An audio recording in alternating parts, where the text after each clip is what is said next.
بسم اللہ الرحمن الرحیم۔ السلام علیکم، میں ہوں ڈاکٹر نذیر صدیقی اور آپ دیکھ رہے ہیں میرا یوٹیوب چینل۔ ناظرین کرام، بھارتی ریاست چھتیس گڑھ میں کل بھارتی افواج کی طرف سے ایک سرچ آپریشن کیا گیا ماؤ باغیوں کے خلاف، جس میں ان باغیوں نے پلٹ کر بھارتی فوج پر حملہ کیا، جس میں 22 کے قریب بھارتی فوجی مارے گئے اور کئی درجن زخمی ہو گئے، اور بہت سارے بھارتی فوجی اب بھی لاپتہ ہیں۔ تقریباً 2000 کے قریب بھارتی فوجیوں نے اس آپریشن میں حصہ لیا، جبکہ مقابلے میں ہزاروں کی تعداد میں ماؤ باغی جو جنگلوں میں پناہ لے چکے ہیں، جو پہاڑوں پر موجود ہیں، اور جن کی جو ٹریننگ ہے وہ بہت ہی زیادہ ہے، بہت ہی وہ منظم ہے، اور انہیں مبینہ طور پر چین کی بھرپور حمایت حاصل ہے۔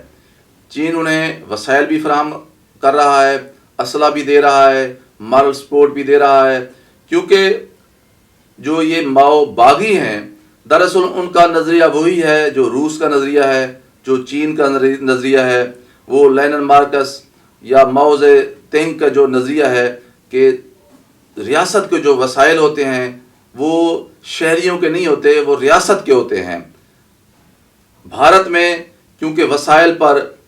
جو ایک چھوٹا سا طبقہ ہے، ایلیٹ کلاس کا، وہ قابض ہے، وہاں کے جو غریب ہیں وہ انتہائی پریشان اور مفلوق الحال ہیں، اس لیے بھارت کی جو کمیونسٹ پارٹی آف انڈیا ہے اس سے منسلک ہیں یہ لوگ، اور اسی کے نظریے کے ماؤ زے تنگ کے نظریے سے یہ زیادہ متاثر ہیں، یہ ماؤ جو باغی ہیں۔ اس لیے وہ چاہتے ہیں کہ جو اس ریاست کے جو وسائل ہیں وہ وہاں کے غریبوں کو دیا جائیں۔ پہلے تو یہ احتجاجی تحریک رہی ہے، مزاحمتی تحریک رہی ہے، کیونکہ یہ جو چھتیس گڑھ ہے یہ 3 کروڑ کی ایک آبادی ہے اور یہ وسائل سے بڑی مالا مال ریاست ہے۔ پہلے یہ مدھیہ پردیش کا حصہ ہوا کرتی تھی، پھر لوگوں نے تحریک چلائی، پھر 2000 میں یہ چھتیس گڑھ کی ایک نئی ریاست بن گئی، اور یہاں بجلی، کوئلہ اور لوہا، چائے کے باغات بھی ہیں، چاول کی فصلیں بھی ہوتی ہیں، یہ ایک خوشحال ریاست ہے۔ لیکن یہ جو یہاں کے جو لوگ ہیں وہ وہاں زیادہ تر غریب لوگ بستے ہیں، اور وسائل پہ چند فیملیز کا قبضہ ہے، اس لیے وہ اس کے خلاف جو ہیں جنگلوں میں اور پہاڑوں میں مسلح ہو کر ان لوگوں کے خلاف اور ریاست کے خلاف لڑ رہے ہیں، اور اب وہ آزادی کی جو ہے نا وہ ڈیمانڈ کر رہے ہیں کہ ہمیں آزاد، کیونکہ ہمیں سمندر بھی لگتا ہے تو ہمیں ایک آزاد ملک بنانا ہے، ہمیں اس کی اجازت دی جائے۔ اور اس حوالے سے انہیں جو کمیونسٹ پارٹیز ہیں مختلف، میانمار بھی انہیں سپورٹ کرتا ہے، رشیا کے جو کچھ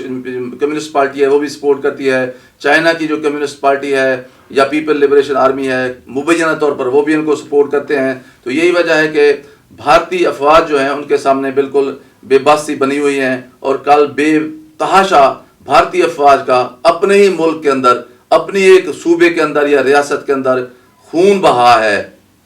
یہ وہی بھارتی افواج ہے جو ابھی حال ہی میں چین سے پٹی ہے، اس کا ہمیشہ پاکستان کے ساتھ بھی پھڈا رہتا ہے، اور اب صورتحال یہ ہے کہ بھارتی افواج کے اندر نفسیاتی بیماریاں بڑھ چکی ہیں، اور بہت سارے بھارتی فوجی جو ہیں وہ چھٹیاں لے کر گھر بھاگنے کی کوشش کرتے ہیں۔ وہاں جو ہے خودکشی کے رجحانات وہ بڑھ رہے ہیں۔ اس کی بنیادی وجہ یہی ہے کہ ایک تو ہر وقت سرحدوں پر کشیدگی رہتی ہے، اپنے جو اکھنڈ بھارت کا ایک منصوبہ ہے آر ایس ایس کا، بی جے پی کا یا مودی کا، اس حوالے سے بھارتی افواج دباؤ میں رہتی ہیں۔ دوسرا ہے کہ ملک کے اندر 60-70 ڈسٹرکٹس، اضلاع ایسے ہیں جہاں جو بغاوت کی تحریکیں چل رہی ہیں، جنہیں مختلف ممالک جو ہے نا وہ سپورٹ کرتے ہیں۔ اس حوالے سے پاکستان کا نام بھی بھارت لیتا ہے، حالانکہ ایسا کوئی ایشو نہیں ہے۔ کشمیر کے اندر جو بھارت ظلم اور زیادتی کرتا ہے، پھر اللہ تبارک و تعالیٰ اور قدرت اسے اپنے ہی لوگوں کے ذریعے اس کی افواج کو موت کی شکل میں جو ہے وہ بدلہ دیتی ہے، اور یہی کچھ کل اس کے ساتھ ہوا ہے۔ بے آف بنگال کے ذریعے بھی جو ہے ایک سمندر ہے، وہاں سے بھی اس کی کچھ ممالک ان کی مدد کرتے ہیں۔ لیکن جو سلسلہ یہ چل رہا ہے، جس طرح لوگ وہاں اب آزادی کی جنگ لڑ رہے ہیں، اپنے حقوق کی جنگ لڑ رہے ہیں، اس کے نتیجے میں بھارت روز بروز کمزور ہوتا ہوا نظر آ رہا ہے، اور یہ وہی بھارت ہے جو ہر وقت اپنی جمہوریت کی راگ الاپتا ہے اور انسانی حقوق کی بات کرتا ہے، لیکن اس کے اپنے ہی 60-70 اضلاع میں لوگ آزادی کی تحریکیں چلا رہے ہیں، اور مقبوضہ کشمیر میں جو اس وقت ایک عملی طور پر جیل کی شکل اختیار کر چکا ہے. ایک ریاست جو ہے وہاں جو انسانی حقوق کی خلاف ورزیاں اور ظلم و زیادتی اور ریاستی دہشت گردی ہوتی ہے، یہ ساری چیزیں مل ملا کر بھارت کے چہرے کو نہ صرف داغدار بنا رہی ہیں بلکہ اس کی جمہوریت کے دعووں کی بھی کلی کھل رہی ہے، اور آہستہ آہستہ بھارت اپنی تقسیم کی طرف بڑھتا ہوا نظر آ رہا ہے. ناظرین کرام، آپ سے گزارش ہے کہ میرے YouTube channel doctor Nazir Siddiqui کو سبسکرائب فرمائیں، اس ویڈیو کو زیادہ سے زیادہ شیئر کریں، گھنٹی کے بٹن کو ضرور دبا دیا کریں تاکہ میری تمام ویڈیوز آپ دوستوں کی خدمت میں پہنچ سکیں. اگلے ویڈیو تک اجازت. السلام علیکم.